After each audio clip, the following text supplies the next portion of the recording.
This is the story of Altis in 1974. The communist takeover, the resulting naval battles between NATO and Warsaw Pact forces, and its eventual recapture by the British. In this episode, the attention of the American 6th Fleet is on Operation Nimbus, clearing mines in the Suez Canal. The islands that would become the Republic of Altis and Stratis have known conflict from the early 20th century until modern times.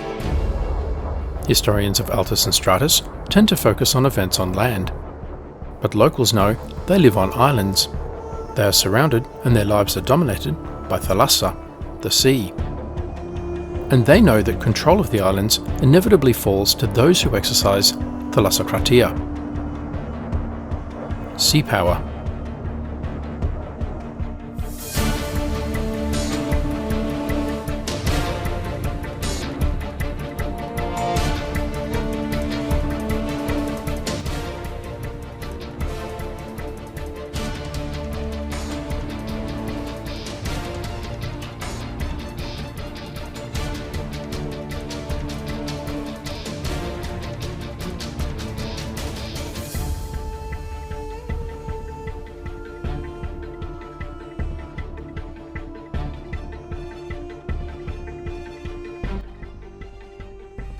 It is now April 1974.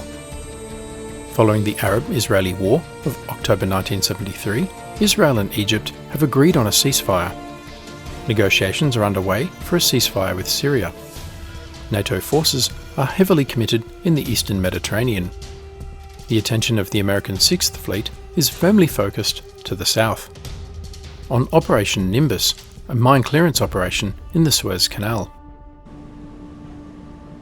Task Force 65.0, USS Iwo Jima, a landing platform helicopter LPH-2, represented here by the later and much larger Tarawa-class hull. The Iwo Jima is the flagship of Task Force 65. She is steaming along the Egyptian coast, making for Port Said at the mouth of the Suez Canal. She normally carries a marine amphibious unit, but she has dropped them in Sicily before departing on this mission of peace.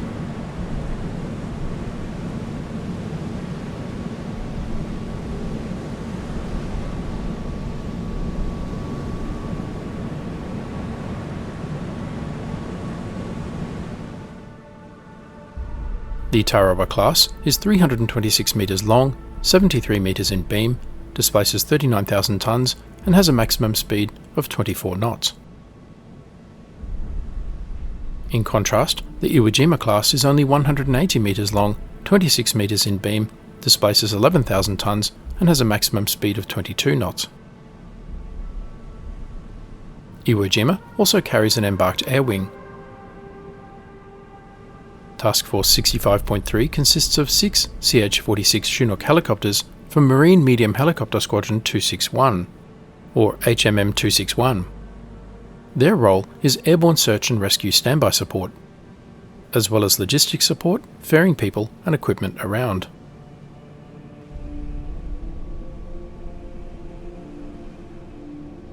Task Force 65.1 consists of 6 RH-53D Sea Stallion helicopters from Helicopter Mine Countermeasures Squadron 12, or HM12, represented here by the smaller SH-3 helicopter.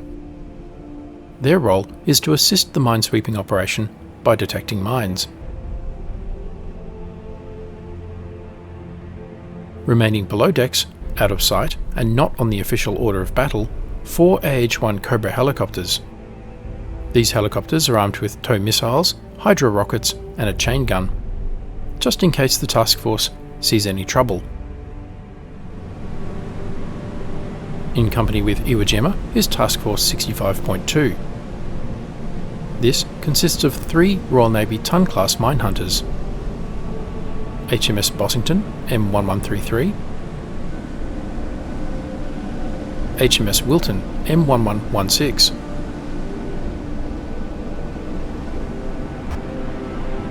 HMS Maxton M1165, represented here by aggressive class MSO hulls,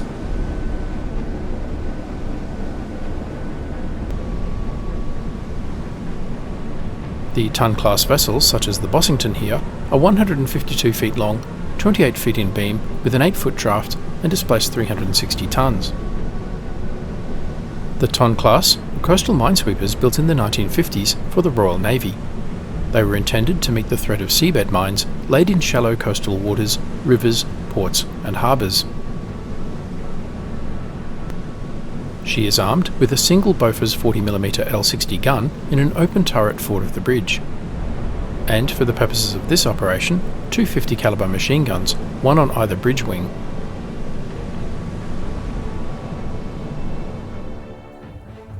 The Royal Navy ships are participating in Task Force 65.2 as Operation Rheostat Suez 1974.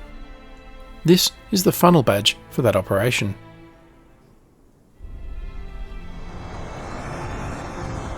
The Suez Canal was built by an Anglo-French consortium over the decade from 1859 to 1869.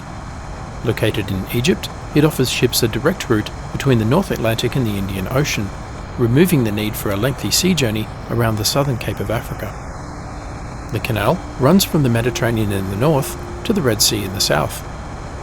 Then, as now, it is a vital route for maritime commerce. The canal, at this time a single lane, runs for over 190 kilometres, and midway along is a passing lane in the Bitter Sea. The canal was owned by Egypt, but operated by an Anglo-French-owned concessionary company. Control of this strategic waterway was one of the key reasons Rommel's Africa Corps fought the British in Libya and Egypt in World War II. In 1956, Egyptian President Gamal Nasser nationalised the canal. With the stroke of a pen, 100 years of profit from passage fees came to an immediate and unexpected end for the mostly British and French shareholders. In response, French, British and Israeli forces invaded the canal region in what became known as the Suez Crisis. The crisis was resolved in a humiliating backdown for the Anglo-French Israeli forces when the US refused to support their action and forced them to withdraw in favour of Egyptian control. Following the 1967 Six-Day War, the Suez Canal was closed for around 8 years. During this entire time, a number of merchant vessels and their crews were trapped in the Bitter Sea. And the canal gradually filled with shipwrecks, sea mines, explosive ordnance and other hazards to navigation. Eventually, in October 1973, agreement was reached between Egypt and the US to reopen the canal, pictured here.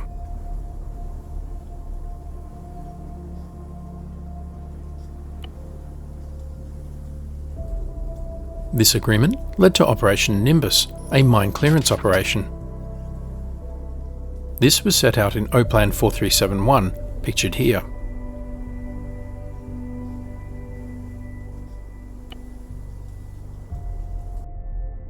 And the creation of Task Force 65, which operated from the 11th of April to 15th of December 1974. Iwo Jima was initially the flagship of this task force, which included mine hunters, helicopters and army engineers from the US, Britain and France.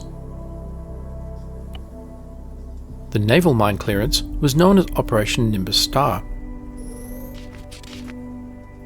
and the landmine clearance advise and assist operation was known as Operation Nimbus Moon.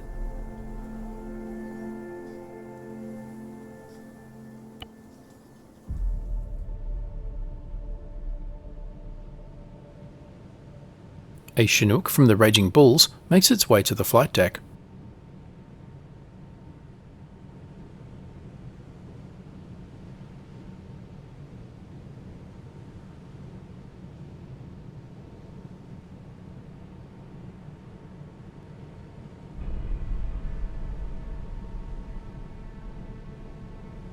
And prepares to take off.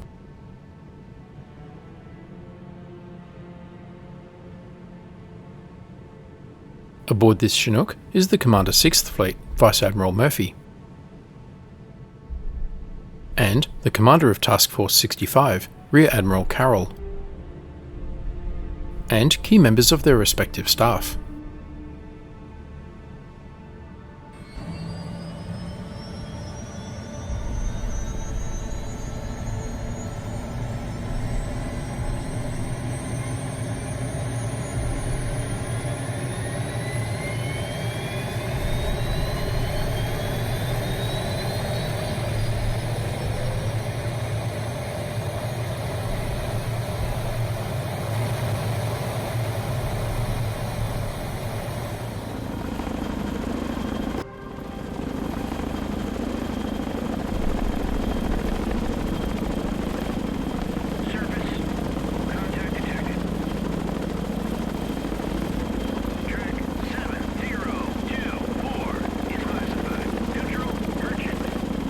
They are on their way to a meeting with Egyptian officials in Port Said.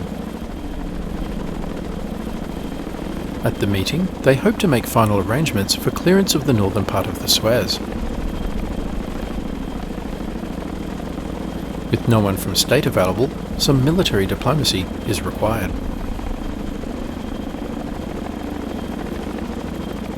The admirals look through the helicopter's window at Port Said in the distance.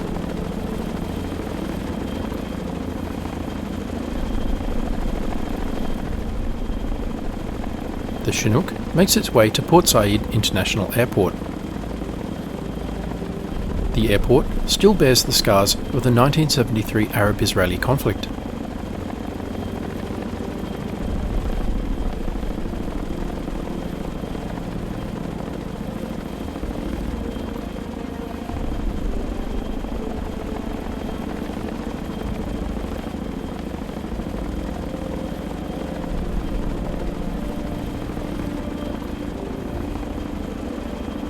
Waiting at the airport to greet them is Rear Admiral Fouad of the Egyptian Navy.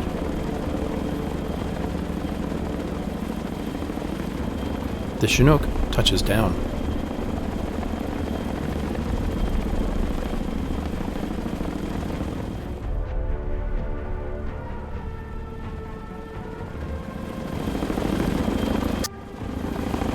Some hours later, the meeting a success, the admirals again board the Chinook.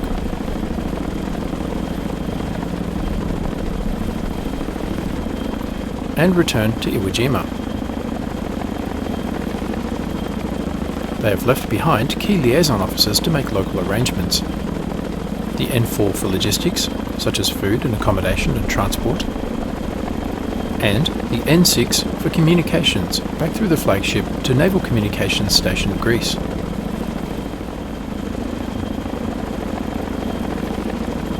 The meeting went smoother than either man expected.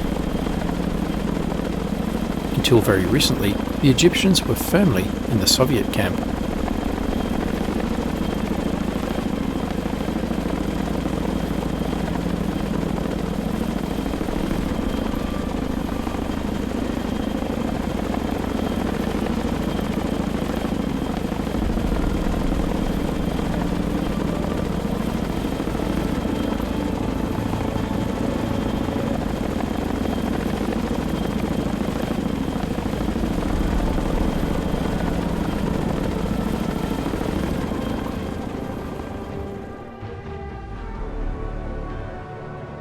Next day, operations commence.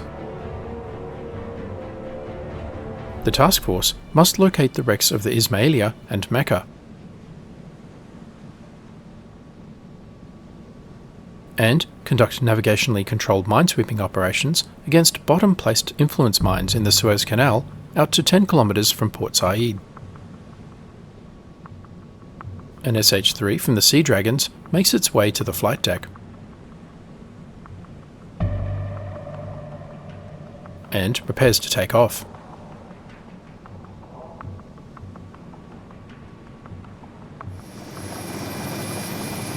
A rating on a cigarette break, hiding out of sight near the forward port gun turret, watches the helicopter with interest.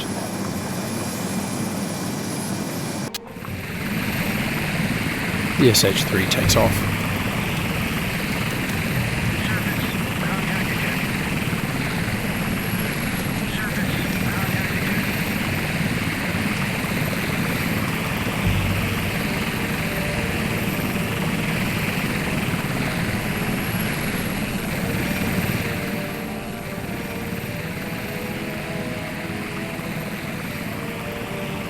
Mine countermeasures can generally be divided into passive and active measures.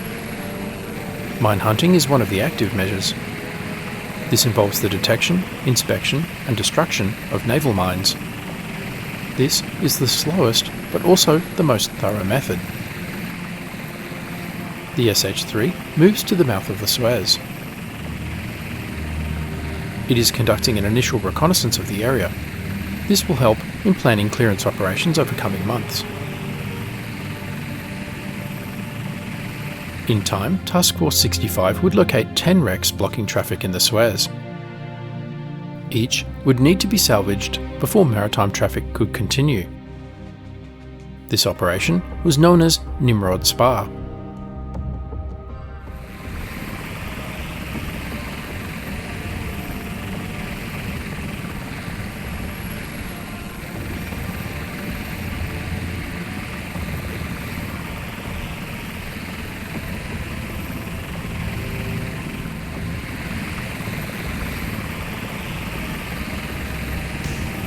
On station. 6.4 kilometres, or around 3.45 nautical miles, from the mouth of the Suez, the helicopter locates the first and northernmost of these wrecks.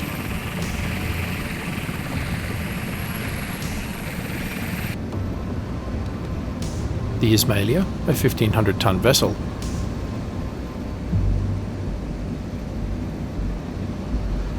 Its position is carefully noted down and reference photographs taken.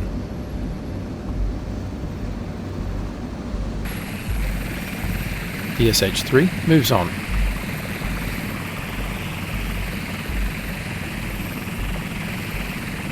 A little beyond it, at 7.18 kilometres or around 3.8 nautical miles, is the wreck of the Mecca.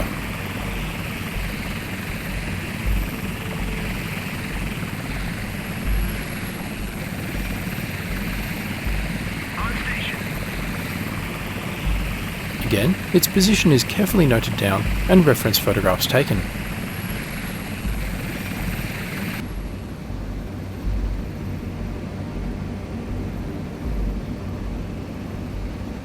The SH-3 moves on.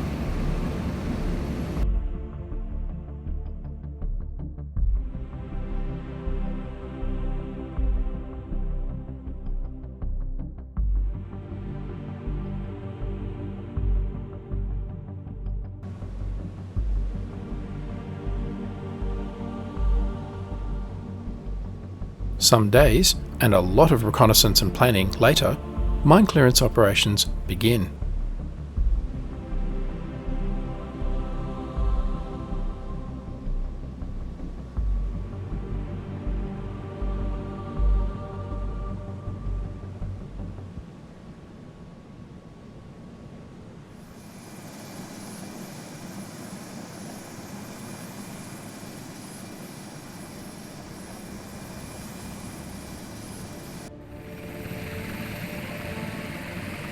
The SH-3 takes off from Iwo Jima.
On station.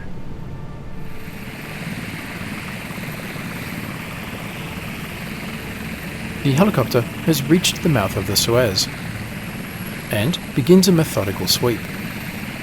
One sweep is rarely enough, and each search area will be swept dozens of times, with helicopters and with minesweepers. The SH-3 is equipped with an ASQ-81 magnetic anomaly detector, or MAD. The MAD is a magnetometer. The MAD is housed in a drogue on the starboard side of the helicopter. Roger, go to altitude 20. The helicopter descends to 20 feet. The drogue deploys.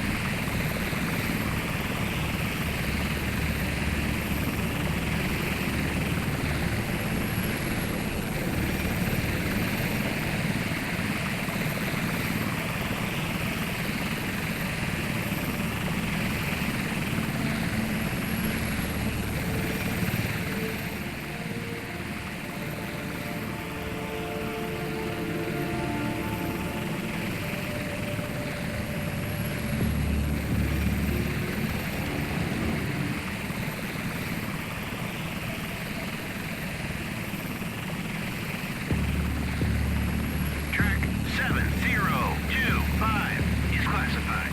Hostile warship. The equipment registers a hit each time the drogue passes through the magnetic field of a metal object under the water.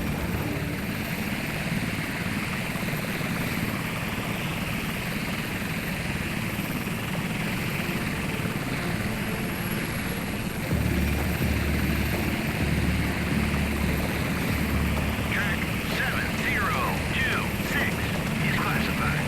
Hostile warship.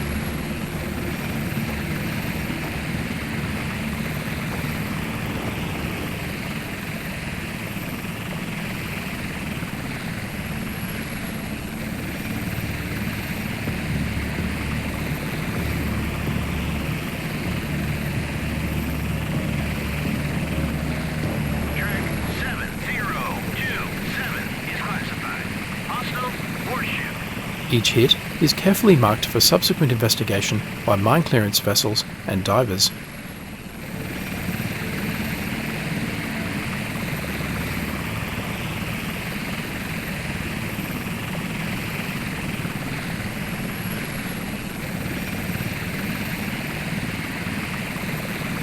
Track 7028 is classified. Hostile warship.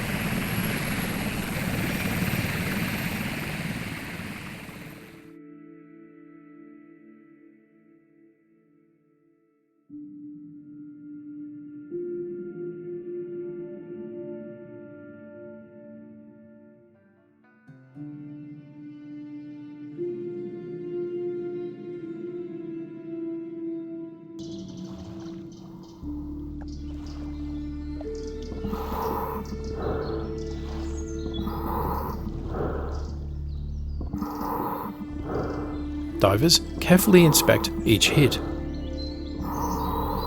In some cases, it is a sea mine. Other times, a bomb.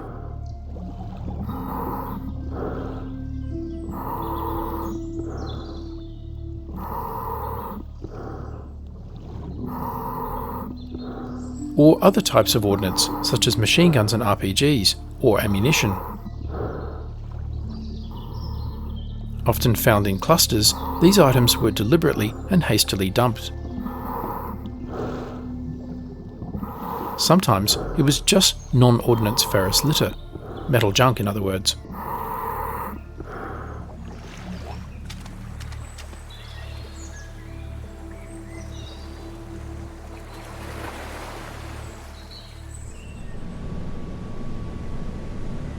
The minesweepers also carefully sweep the area, in multiple passes. Track 7031 is classified. Hostile warship. Engaging track 7031. Salvo fire.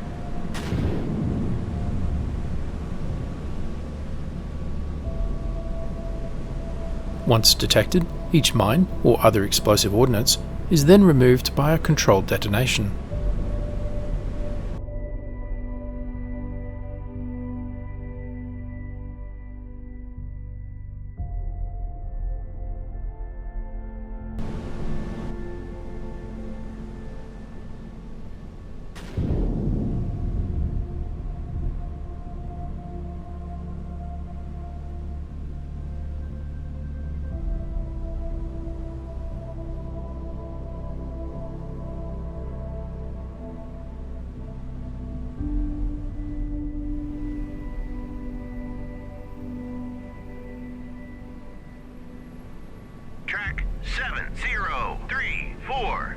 classified.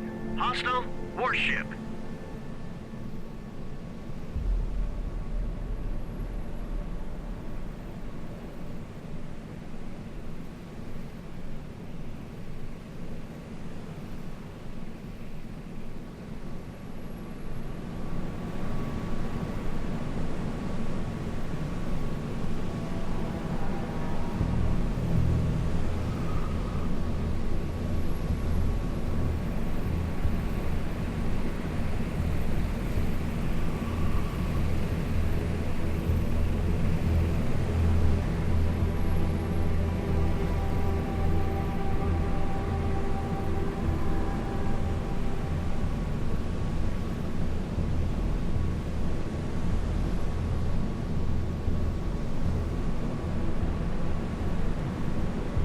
I'll stop. Maneuvering eye.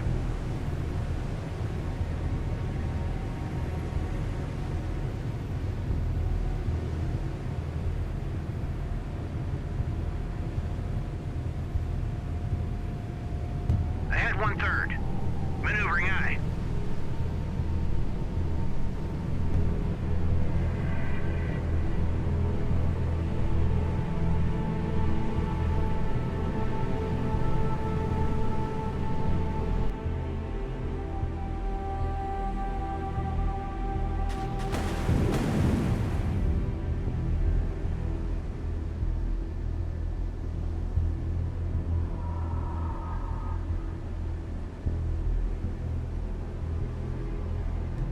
On station.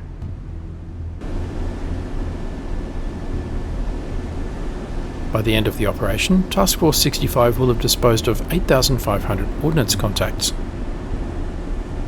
Approximately 7,500 of these contacts were located in the canal proper, with over 96% being located in the first 2 complete search passes.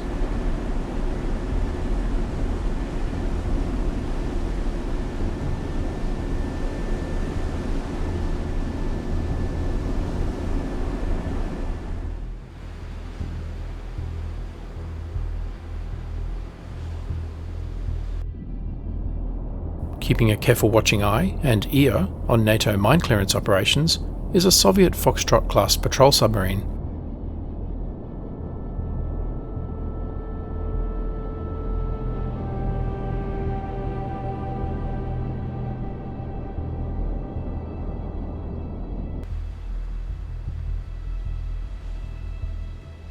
The Soviets are still smarting from Sadat's realignment with the West, and the Soviet loss of access to the naval port of Alexandria.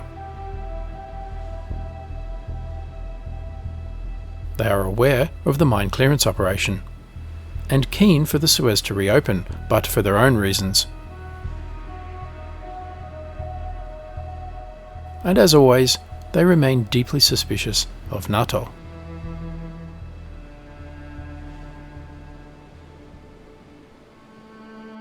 In the next episode, with the American 6th Fleet occupied elsewhere, Kostovsky must continue his maritime reconnaissance of the waters around Altis alone. Thanks for watching. Please remember to like, comment, subscribe and donate, and stay tuned for the next episode.